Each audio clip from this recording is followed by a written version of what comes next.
should see a button that says recording. That just went on, and that lets you know that the meeting is being recorded. And it will be available on the project website within a few days. We are also making all of these meetings available bilingually in English and Spanish.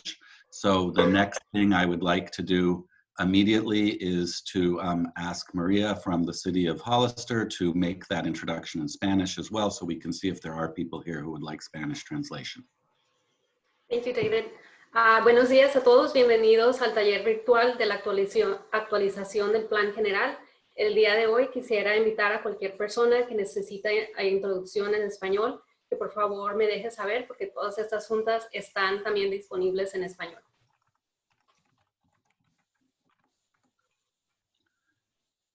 It doesn't seem like there's anyone, David. Okay, great. And just so everyone knows, we are doing one more of these meetings tomorrow evening, and all future meetings as well. We will have Spanish interpretation available. We're making all our materials available in Spanish, so if you do know people who prefer to conduct business in Spanish, please let them know that this is a very welcoming and inclusive process, and we'd love to have them engaged. I want to now introduce all the folks who are here. Again, my name is David Early, and I am a principal and senior advisor at PlaceWorks. PlaceWorks is a city planning firm based in the Bay Area, and we've been hired by the city of Hollister to oversee the preparation of the general plan, and we're working closely with city staff on that. Other folks from my office here today are Carrie Stone, who is our project manager. She's waving right now. We also have Tarina Wilson, who's the person taking Zoom questions, Lindsay Klein, who's helping to run the meeting, as well as Ricardo Ponzos, who's here as well. And Ricardo is one of our Spanish interpreters. We have a number of folks from the city of Hollister as well. Brian Swanson, the community development director, is here. We have Eva, Amber, Areli, as well as Maria, who are all city staff and assisting as well. And all of us as a group will be serving as facilitators today. We expect if the numbers go up, like I said, some of you heard me say at the beginning that we are expecting from RSVPs a total of 28 people as participants at this meeting. Right now we're a little lower than that, but we'll probably be splitting into 2 or 3 groups depending. Oh, and I should also introduce Todd Bressie, who is here today. Todd is also a member of our consultant team, and he is the public art consultant on the project. He won't be presenting today, although arts are an important part of this project. And we will be involving Todd in other pieces of this, and he wanted to see at least one of these visioning sessions to get a sense of what's happening. To get started, we do have an icebreaker poll just to get everybody kind of thinking this morning. So I'm going to ask Lindsay to put that up on the screen. We have 3 questions here, and it should be possible for you to view all 3 questions and then answer them. We'll give a minute or 2 for everyone to answer those questions, and it'll give us a sense of who's here this morning and what your interests are.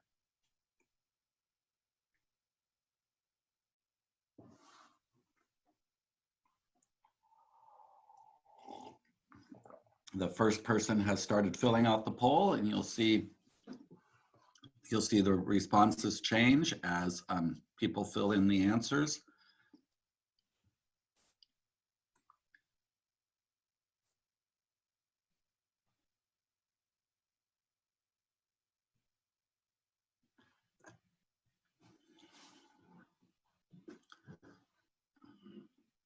We have 9 out of 13, 10 out of 13, 11, 2 more of you, 12, 1 more person filling out the poll.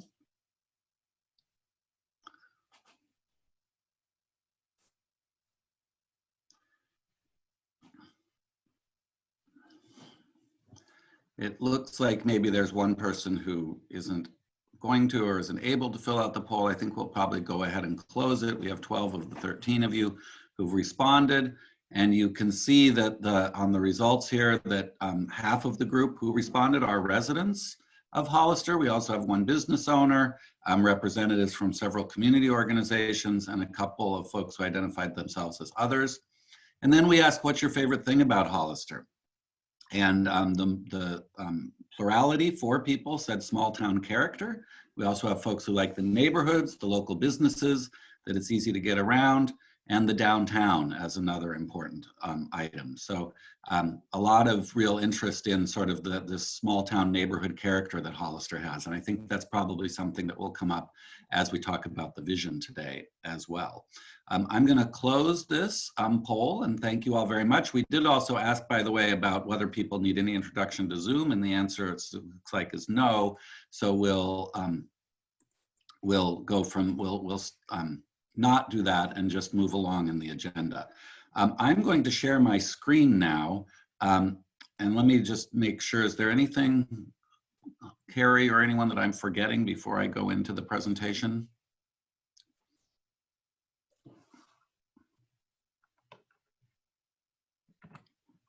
I think I did this wrong. Hang on, sorry about that. Let me try again.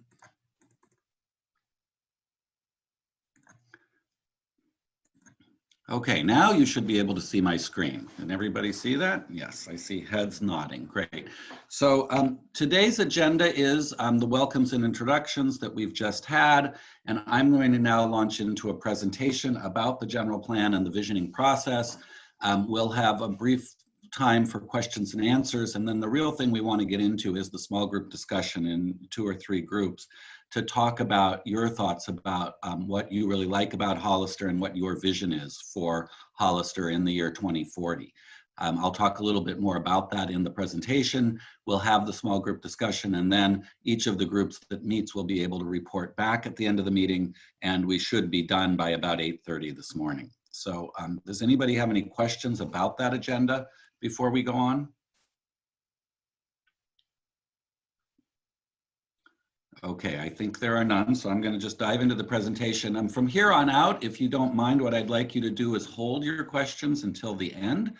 If you have something to write with, you can take notes. If you want to ask a question, you can also put them in the chat to Carrie, where it says questions about the general plan. She can take your questions and read them back, but we won't break for the questions until I get through the presentation. So let me start by asking the question, well, what is a general plan exactly? The general plan is a blueprint for how a city or county is going to grow, develop, and also even conserve its resources. Every city and county in the state of California is required by law to have a general plan, and the city of Hollister does have one already that was adopted in 2005. The courts have said that the general plan is the constitution for growth and development within a jurisdiction, and like the US Constitution, it doesn't have every law in it, but it is the foundation from which all the other regulations about how the city allows growth and development and new building to occur, all of those are based on the general plan. So in that sense, the general plan establishes a community vision and supporting goals, policies, and actions as to how the city is going to achieve that vision. It provides a consistent direction for future development and conservation. It attempts to balance growth, conservation, and quality of life. And it even provides a documentation of baseline environmental conditions so that as conditions change with new growth or development, we can understand how change is occurring. The general plan is required by law to have what are called elements, and elements is kind of a fancy word for chapter, and the law calls them elements because they can be combined in a single chapter or in several chapters with other names, but the general plan does by law have to include all the items that you see on the left side of this slide. And your general plan does already have a land use and community design element, a circulation or transportation element about how roadways work and how people move around in the city, a housing element about where and how housing will be provided, a natural resources and conservation element, an open space and agriculture element, and one element that actually combines 2 of the 7 elements required by law, which is about health and safety. And that does include the legally required noise element. The City of Hollister's general plan also includes one additional element that's customized to Hollister. It's the community services and facilities element. And in fact, state law allows any jurisdiction to add any element to its general plan that it likes. And as part of this general plan process, we've been asked to add 3 additional elements as well. And those are about the arts. And that's why Todd Bressi is here today to work on that arts element. an element on economic development, and by law, we're required to consider now, since the year 2018, an element on environmental justice, meaning how do we make sure that communities of color and less economically advantaged communities benefit from all of the good things that happen within a city. What are those things and how can they be shared equally among residents within the jurisdiction? So we'll be doing that environmental justice assessment as well. The general plan update that we're undertaking here has a series of goals, and the first and probably most important of those is to engage a broad spectrum of the Hollister community in thinking about how we're going to in thinking about what the community wants to be. And so we're working as hard as we possibly can to create an environment in which lots of people can be involved. And I'll be talking about that in a few minutes. And then this process will establish the community's vision for Hollister in the year 2040, about 20 years from now. We really want to know exactly where the city wants to head. And we understand that probably to including a number of things written here in these goals as well. The first of those being to maintain the small town agricultural character of the city, to manage growth, particularly residential growth, consistent with community goals, to ensure high quality development as development occurs, to support economic development, particularly job creation, so that fewer people need to commute and can find good paying jobs within Hollister. And then finally, to respond to state mandates and the relatively new general guidelines, which many changes have occurred in state law since 2005, and the city by law needs to reply to those as well. So those are the goals for this general plan update. The project has a number of components that are all related to the general plan, and the most important of those is the general plan update itself. We're going to be amending and editing and changing the 2005 general plan to match current conditions. We're also going to be doing an implementation work for what's called a Senate Bill 743, which changes the way we assess traffic impacts in California to a new system called vehicle miles traveled. And we can talk more about that if people have questions, but really it's important to understand right now that the city is implementing SB 743 through this process. We are also preparing a climate action plan to talk about how the city will respond to climate change. We're preparing a hazard mitigation plan to address natural hazards such as earthquakes, landslides, and flooding. We're preparing a full environmental impact report about environmental conditions and possible changes to environmental conditions as the general plan is built out. And we're also conducting a municipal service review, which is a document required by this local agency formation commission, which is the body that oversees annexations from the county into the city. And Hollister is required to have this MSR or municipal service review before annexations can occur. So all of these things are happening all together as part of the same project. You could probably see that they're all related to each other, but they are individual components. And all of that is occurring for quite a robust, large area in and around the city of Hollister. And you see on this map 4 different boundaries, the smallest of which is the city limit itself, and that's the black line, and I'll just point it out here with my cursor, so it's the line around here. That's the line of the actual city limit today, but we're also looking at larger areas. We're looking at the city's sphere of influence, which is the gold or yellow dashed line. This is officially the area that the city contemplates that it could annex in the future.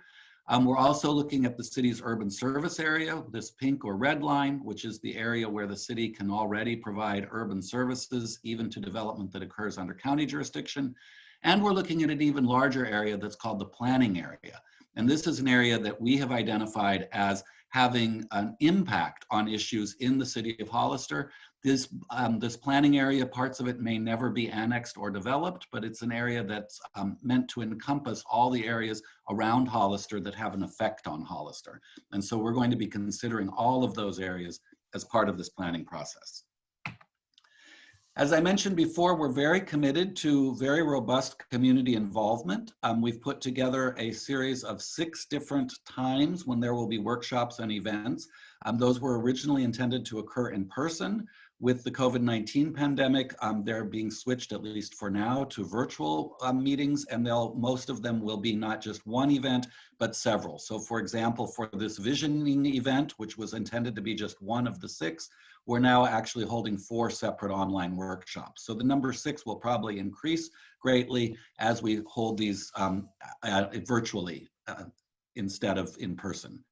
We do also have a lot of online activities on our website that I'll talk about in a few minutes. We have a general plan advisory committee that will be meeting 10 times, and we'll be meeting with both the Planning Commission and the City Council several times through the course of this process. And these are all public meetings, and all of you are welcome to attend all of them. We are trying to do as much outreach to very diverse groups as possible. We're very committed that the Latino community in Hollister and other diverse communities can be engaged in this process. And we're working with community leaders and community-based organizations to make contacts. We're utilizing existing city department contacts and elected official contacts to reach out to people. We're translating all our materials in writing and on the web into Spanish, and offering interpretation at our meetings in real time in Spanish. And we're structuring our meetings and workshops as best as we can to accommodate diverse participants. And an example of that is this morning's meeting at a pretty early time, so that all of you would be able to attend. We do have a very robust website already created. As you can see on the screen, it's at hollister2040.org. If you go to that website, you'll be able to see upcoming workshops like tomorrow's workshop. That's the 4th and final one of these visioning workshops. You'll also be able to get background on the general plan, look at a calendar of events, look at documents, see tapes of past meetings, and send information to us through the Contact Us tab. There are also online activities. Right now, there are already 4 online activities up and running, which include a comment form on the vision for the city, a ranking exercise to rank key issues that face the city so that we can understand what's most important to all of you, an opportunity to upload photos of things that you especially like or don't like in Hollister, and a word cloud where you choose one word to describe Hollister. And we'll be displaying that as a cloud of words to see what people see as the most important things going on in Hollister. As I mentioned, all of this is available in Spanish and English. So if you know people who would like to be involved in either language, please let them know about the website, even if they were not able to attend any of our vision workshops. Here's a schedule for the project. And I think the important thing to note here is that we're just at the very beginning. We are right now completing both the vision process, which is the second row here, as well as baseline conditions and future trends. And we'll be working on those things into the fall in September and October. Once that work is done and presented to the GPAC, we will be doing some policy assessments and design alternatives for individual issues in the city. We anticipate that lasting from the fall into the winter of 2021. We'll be drafting the general plan and other work products starting in February and running all the way into fall of next year. We'll also be putting together the environmental impact report, and all of those documents will be published just over a year from now. Then even after they're published, there's a process of close to 6 months to review them and adopt them. That'll give plenty of time for additional public input, and we anticipate actual adoption of the general plan and other documents in winter of 2022. I mentioned already that we do have a General Plan Advisory Committee, or GPAC, who is working on this project with us. They have 2 main functions of equal importance. One is to review and make recommendations to the Planning Commission and City Council on our work products. At the same time, they serve as ambassadors about the project to spread the word about the General Plan update and encourage participation.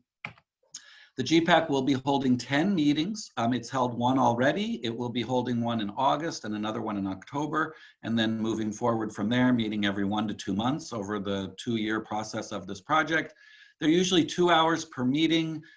They're generally occurring, I believe, on Thursdays, and we're getting the materials available online the week before each meeting. And they do allow opportunities for public comment. The members of the committee today are Mayor Ignacio Velasquez, Councilmember Roland Resendez, and Planning Commissioner David Huboy. There are 2 additional slots on the GPAC, which the council has not filled yet, one for one more planning commissioner and one for an at-large member from the public. So that's the end of most of the presentation. I'm going to stop here and ask if there are any questions, and then we'll talk just for a few minutes about the visioning exercise that you're going to do today. So let me ask right now if anybody has any questions. Carrie, have we had any questions come in on the chat? No. I see Robin Pollard. Robin has come to some of our other meetings already and has a question today. Robin. Hi, I'm the GPAC meetings. Are they all going to be Zoom, or can I attend down in where they gather, or are they going to insist on them being Zoom meetings?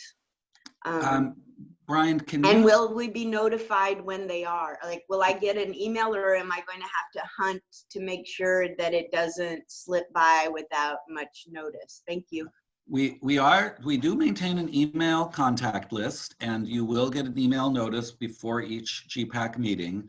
I know some meetings of the city do have some in-person participation, but I'm not sure right now if there's clear city policy on these particular meetings. Brian, can you speak to that?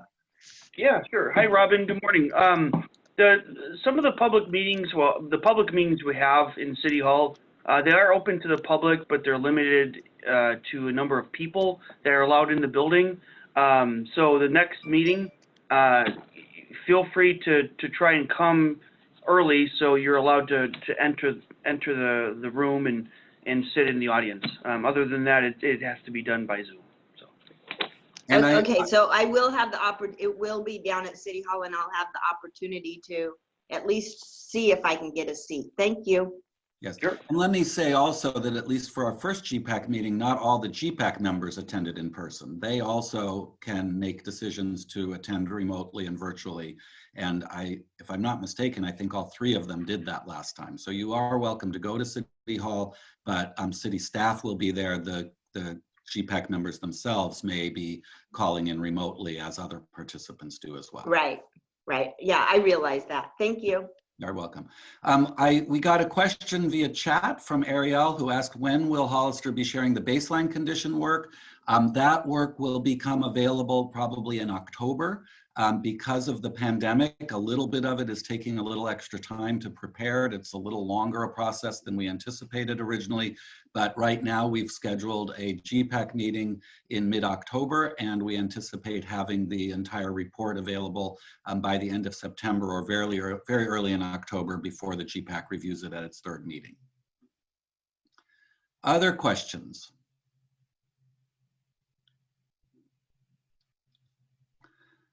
All right, well, if there are none, I do want to get us into the discussion. So I'm going to share my screen again and show you all, go back to a little bit about the general plan vision statement, and then we'll break you into your small groups. And I think Lindsay and Carrie are probably working behind the scenes to get everybody's groups set up. Let me just talk about the general plan vision statement. So a vision statement in a general plan is intended to describe the future that, in this case, Hollister would like to see at the end of the planning horizon, which in this case is the year 2040. So it's an expression of your shared community values relating to the topics covered in the general plan that I mentioned before, and that will guide preparation of the general plan's goals and policies. It's interesting to note that Hollister has a very good general plan already that was prepared in 2005, but one of the things that's actually lacking is a vision statement. You can sort of read what the vision might have been out of the policies and goals and actions that are in the plan, but there's not a clear single vision statement, and we'd like to create one this time so we know exactly where we're headed. So let me move along here. So here's a sample vision statement from another general plan, this one for the city of Calistoga. Some of you may be familiar with Calistoga because it's a tourist destination for many people in the North Bay and in Napa County. And Calistoga's general plan vision statement, this is the entire thing, just to give you a sense of how short it can be. You can see it fits easily on one page of text in a document. And it makes a number of points, though, in a very short amount of time, a very short space. It talks about how Calistoga is and will remain a walkable small town with vibrant and eclectic Main Street, pedestrian-oriented neighborhoods, modestly sized homes, surrounded by wineries, vineyards, agricultural lands, the climate, the Palisades, the Napa River, and creeks, all being things that define the physical characteristics of this community and that are very important to the people of Calistoga. Goes on to say that visitors will continue to be attracted to Calistoga because of the town's unique small town character, visitors being a very important part of the economy there, attracted by the character, the shops, the restaurants, health spas, and surrounding natural beauties. But Calistogans know that the town also provides a strong sense of belonging for residents, so it's not just for visitors. It contains a broad array of 19th and 20th century buildings, forming a multifaceted streetscape and supporting an economically diverse community. So economic diversity is very important in Calistoga as well. Then it goes on to finish up by saying that Calistoga wants to retain these qualities for future generations, provide a vibrant economy leading to a viable social structure, and conserving the ecosystem that supports the city so that it can remain a community in which its residents take pride. So you can see that there's a lot of ideas set into this one very short vision statement, and we want to work with you to create a similar vision statement, obviously not covering the same issues, but similarly short and similarly able to capture what Hollister wants to be in the year 2040. Here's another example of a vision statement from another general plan that Carrie's working on right now, City of San Mateo. Their vision statement is even shorter, just this one sentence at the top. It says that San Mateo is a vibrant, livable, diverse, and healthy community, respecting quality of its neighborhoods, fostering a flourishing economy committed to equity, and a leader in environmental sustainability. And San Mateo also has 5 values. I'm not going to read them all right here, but you can see that they're diversity, balance, inclusivity, prosperity, and resiliency. And we're going to be asking you today also to talk about the values that are important to you. So what happens with this vision statement in the general plan? Well, the vision statement is the foundation for the whole general plan and provides the basis for goals, policies, and actions. And you can see one example here. So let's say that the vision might include a statement, among others, that says that residents can both live and work in Hollister. Well, if that were in the vision statement, the city would then possibly set a goal or desired outcome to support that. One of the goals might be increasing local jobs. And then the general plan could also have a series of policies and actions to support that specific goal. So an example of a policy would be to create new land use designations for commercial uses at the airport. And an action might be that the city would develop a program to attract new businesses to the industrial park. So you can see the interrelationship between individual ideas that fit into the vision statement, goals that will be in the general plan, and policies and actions that will be in the general plan as well. And what we're asking you to help us with today is to formulate what this vision statement might be. So we've already heard of some issues that might be in the vision statement, things like managing growth, circulation and transportation, focusing on economic development, and maintaining a good community identity and high quality design, viewing the downtown as a community core, agricultural preservation of the areas around Hollister. These are all things we've heard in our 2 previous workshops and from others as we've done interviews and talked to the GPAC members. But we want to hear from you today. What are your really key points in creating a vision for Hollister in the year 2040? So you're going to be assigned into a small group. I believe we're going to have 2 groups. Is that right, Lindsay? Yeah, so we'll be breaking you into 2 groups. You'll have a facilitator and a note taker there. And we're going to ask you 3 questions. First, what are the values that should drive future planning decisions in Hollister? What are the key issues that the general plan should address?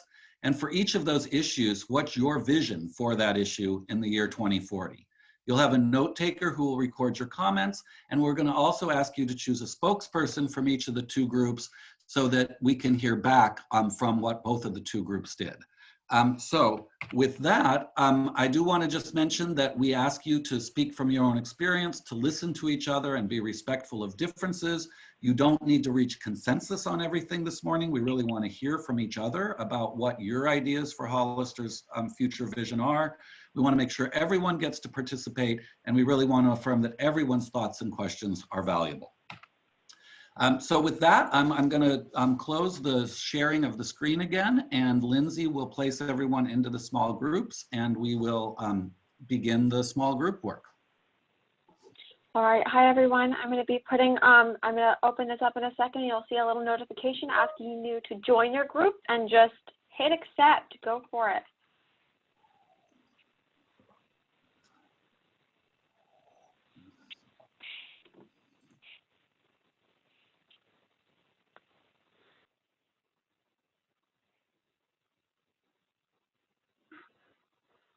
several of you who were engaged in Group 2's conversation, so I hope one of you will volunteer. And I will volunteer you. I will ask you if none of you has volunteered once we get started. But so let's hear from group number 1. Carrie, who was going to be your spokesperson? Nancy is our spokesperson. Nancy, please go ahead. Let us know your thoughts. Nice job, David. Good job. I like your modeling as well. I'm a former teacher, and you did a great job of making them accountable for their behavior. Nicely. All right. So our group was pretty focused. We did a good job of looking at things. So one value that we were looking at is diversity, recognizing the diversity of our community, and that kept coming up in a lot of our discussions. So including plans that will recognize that diversity, and both economically and culturally within our community was important.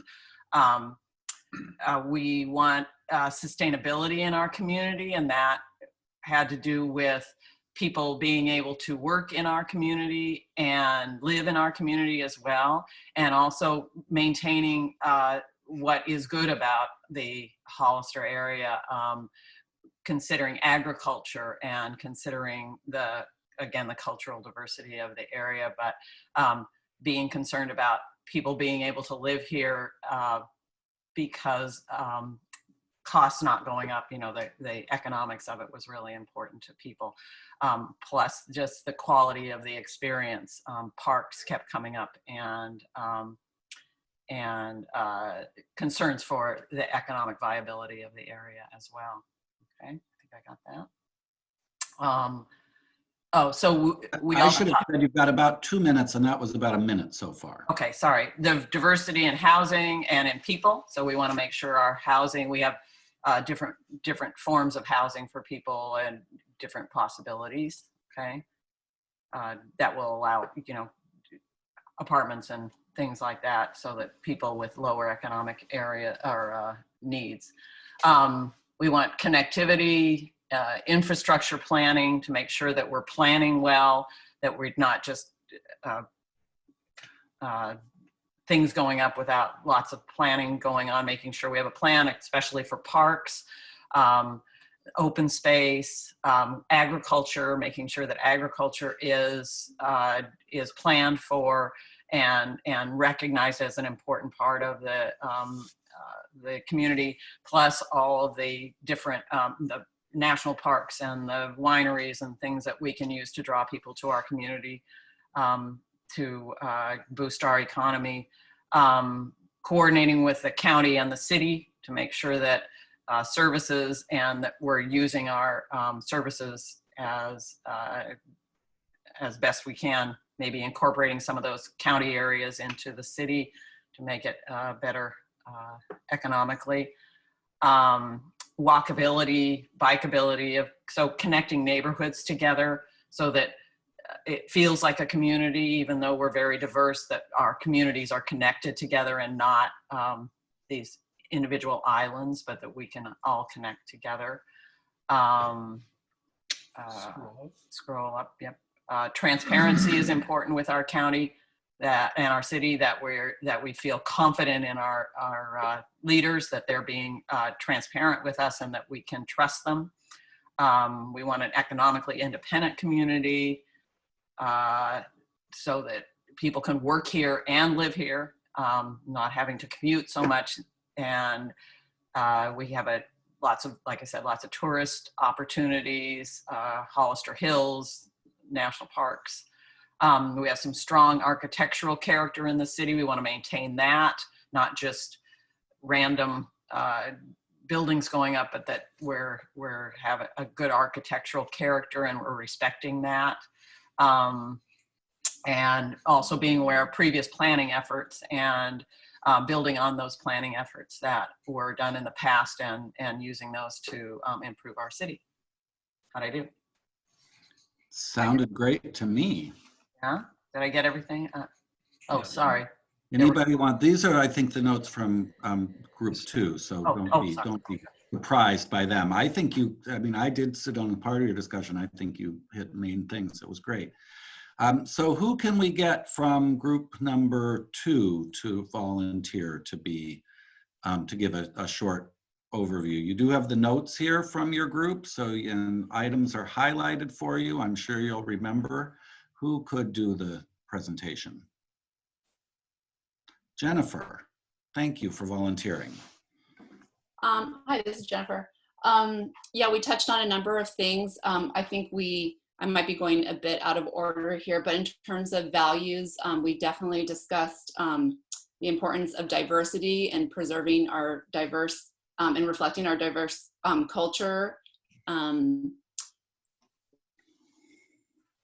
We discussed a lot about the ability for people to live and work locally to reduce commuting. So I think building that local resiliency. And let me see, where are we? We also discussed that since we are a small town, there's lots of opportunities to be innovative with maybe remote work, building manufacturing job and work opportunities. Let's see, I might not actually just go by, actually I'll just discuss more generally what we talked about, maybe not question by question. So a few of the things that popped up were focus on housing development. So making sure that we build for different types of housing types and that helps support the creation of wealth amongst families and communities. And that creates a more equitable place to live. Transportation obviously is a huge issue. And for opportunities, we're looking at public transportation, rail lines, and also opportunities to maybe encourage remote work, whether that's through better broadband access or, co-working spaces. We also discuss neighborhood characteristics, so walkability, bikeability, preserving and reflecting neighborhood identity and connecting those neighborhoods. We did discuss quite a bit about arts and culture and sort of public funding for venues, whether that's performing arts venues, the library, community centers. Let's see, Brian, if you could go down, or I'm not sure who's controlling that, go down just a little bit. Yeah, again, a lot of focus on business development, also in relation to reducing traffic, but also, for future generations that people can live and work here and having access to business development resources so people know where to go if they want to start a business or need help with their business. Let's see, am I leaving anything out here? I think that's about it. Did we mention the Performing Arts Center? There was a lot of talk about that at the end. Yeah, I mean, I touched on that lightly. So yeah, we did discuss the fact that we don't really have a large performing arts venue that's dedicated for the performing arts or arts and culture. And that, currently local dance studios who want to showcase their work or have an annual recital have to do that out of town. I know that many use Sherwood Hall over in Salinas, and so those families are commuting to do the performances there. And my comment to that, actually, that came up from one of the other participants, and my comment to that was that if we want to discuss these community centers, performing arts centers, we really have to discuss public funding for the arts, which locally we do not have dedicated public funding for the arts at the government level. Great. Well, Jennifer, thank you very much for that spontaneous, impromptu presentation. I think both groups did a lot of really great and interesting work. I made some notes as you all went through, and I was struck by the similarities between the themes that both groups brought up. You all covered a lot of themes, a lot of values that I wrote down as first off, diversity was mentioned by both groups, sustainability, connectivity, transparency and governance, economic independence and economic resiliency, innovation and equity. All seemed like values that both of your groups shared. And then you all had some really great discussions on some of the key issues that from a planning perspective that go to implement those values. I think the one that both of you really hit on quite a bit was job creation and economics in that sense, and specifics in terms of the tourist industry, manufacturing, remote work, being able to have remote work work better through broadband connectivity and co-working, so a real emphasis on jobs, and an emphasis on housing and housing diversity, strong neighborhood identity, strong architectural character, a lot of interest in transportation, in walkability and bikeability, so those seemed like very important issues, concerns about parks and open spaces, coordinating with the county and annexing county islands, making sure that the city-county connection and planning connections are very strong, and a very strong interest in arts and culture in the Performing Arts Center. So all of those were items we heard from both groups, and we've heard from other groups in the previous 2 visioning workshops as well. So I want to thank you all for all of that. Excellent information and excellent work. I'm going to just put my screen back up here to remind you that we do have other meetings coming up. We have tomorrow night at 6 p.m. is our final online visioning event. If you know anyone who has not been to one of these so far, please do encourage them to come. There's no need, honestly, for any of you to come. It will be essentially identical to the workshop that we held today. We have had some folks repeat, and they are welcome to attend as observers, but we're asking each person to participate fully just once so that we get balanced input from everyone. But there is the workshop tomorrow night, 6 p.m. Signups are still available, and we'd love for you to tell your friends and family to ask them to come.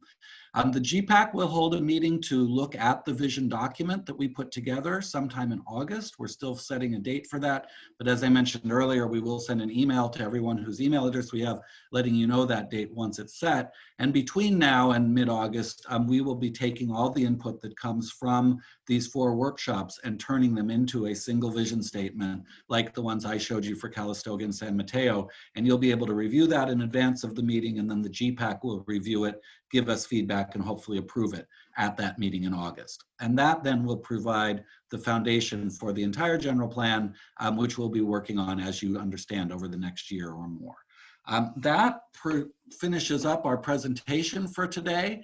I want to thank you very much, and we can just check now if there are any final questions or comments, and otherwise we'll let you go and get on with your day.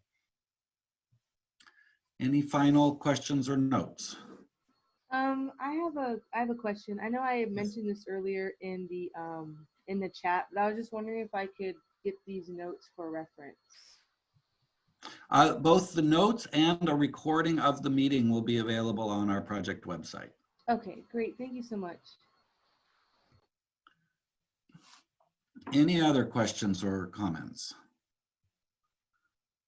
All right, well, thank you all very much for being here today, and we'll look forward to your continuing participation in this process as we move forward. Have a great day.